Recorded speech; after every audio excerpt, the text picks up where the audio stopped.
e essa transição é o que gera boa parte dos sintomas. Ou seja, não é frescura, não é falta de controle, não é coisa da sua cabeça no sentido pejorativo. É a sua cabeça sim, mas no sentido literal e biológico. E aqui eu preciso fazer uma ponte com aquilo que eu mais defendo neste canal, porque tudo se conecta. A menopausa, ela não acontece num corpo isolado do resto. Ele acontece num corpo que talvez já venha carregando inflamação, resistência à insulina, perda de massa muscular e gordura visceral acumulada. Quando o estrogênio cai nesse terreno já comprometido, o estrago ele é obviamente maior. O peso sobe mais fácil, a gordura migra para a barriga, a disposição despenca, sono piora ainda mais, por isso eu construí o meu curso de Strive Metabólico. Se você está entrando ou já está no climatério e sente que o corpo travou, que faz tudo certo e mesmo assim não anda, eu te mostro lá dentro, passo a passo, como chegar aos bloqueios que estão atuando ao mesmo tempo e como destravar o seu metabolismo de forma estruturada, levando em conta exatamente essa fase hormonal que você está vivendo. O link está no primeiro comentário afixado. Dá uma olhada e volta para cá, porque o que vem agora é a parte mais cheia de esperança desse vídeo. A reposição hormonal, quando bem indicada, ela é uma das ferramentas mais poderosas que existem para essa fase, porque ela faz justamente o que o corpo deixou de fazer. Devolve estrogênio, que o cérebro está sentindo falta, e eu sou abertamente entusiasta da reposição bem conduzida, individualizada, com avaliação séria. Mas eu não posso ignorar uma realidade dura.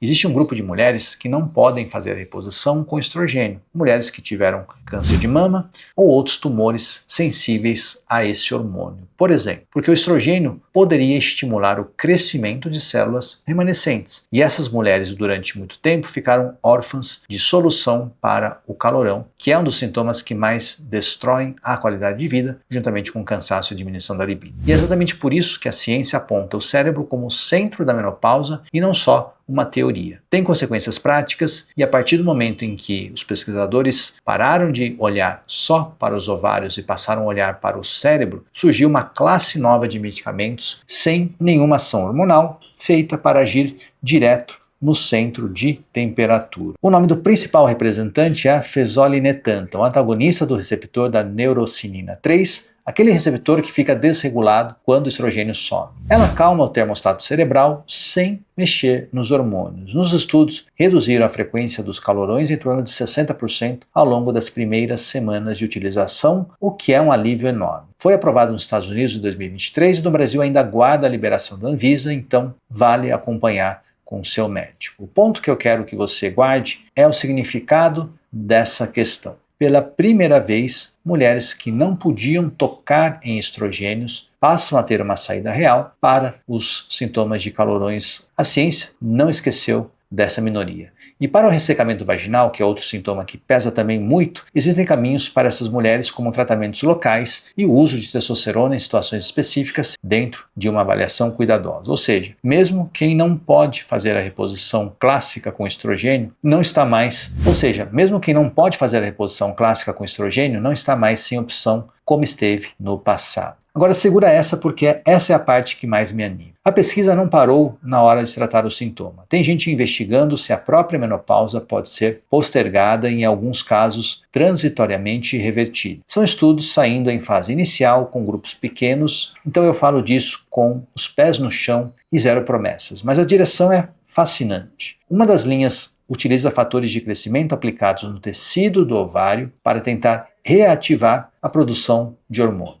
Outra utiliza plasma rico em plaquetas, aquele mesmo princípio já utilizado na pele para estimular regeneração, aplicado para resgatar a função ovariana. E há quem trabalhe com a ideia de preservar um fragmento do tecido do ovário e reimplantá-lo depois. Em alguns desses estudos piloto, conseguiu-se devolver a produção hormonal por alguns anos. Pense no que isso significa na prática. A mulher brasileira entra na menopausa, em média entre os 48 e 51 anos. Se a ciência conseguir empurrar isso por alguns anos, já é uma mudança de vida, mais tempo de equilíbrio hormonal, mais qualidade e menos sintomas. Eu não estou prometendo isso para amanhã e eu quero ser muito honesto nesse ponto. Mas a possibilidade que daqui a alguns anos a gente olhe para a menopausa de um jeito completamente diferente do que olhamos hoje, ela é real, e saber que isso está sendo pesquisado, para mim, já é uma forma de esperança. Porque no fim das contas, é isso. Quando a medicina não consegue resolver tudo hoje, ela ainda pode te oferecer caminhos de alívio e direção. E entender o que está acontecendo no seu corpo, saber que o calorão vem do cérebro e não de uma fraqueza sua, saber que existe tratamento mesmo para quem não pode fazer a reposição clássica, isso já tira você do lugar de vítima e te coloca no comando da sua própria saúde. Me conte aqui embaixo o que mais pesa para você nessa fase ou na fase de alguém próximo. Calorão, sono, humor, o peso que muda, libido, disposição. A sua resposta me ajuda a decidir o que aprofundar nos próximos vídeos e mostra para outras mulheres que elas não estão sozinhas nesse processo. E se esse conteúdo te trouxe clareza, deixe o seu like, salve para rever com calma e compartilhe com aquela mulher que está vivendo o climatério achando que o problema é com ela. Nos vemos no próximo vídeo.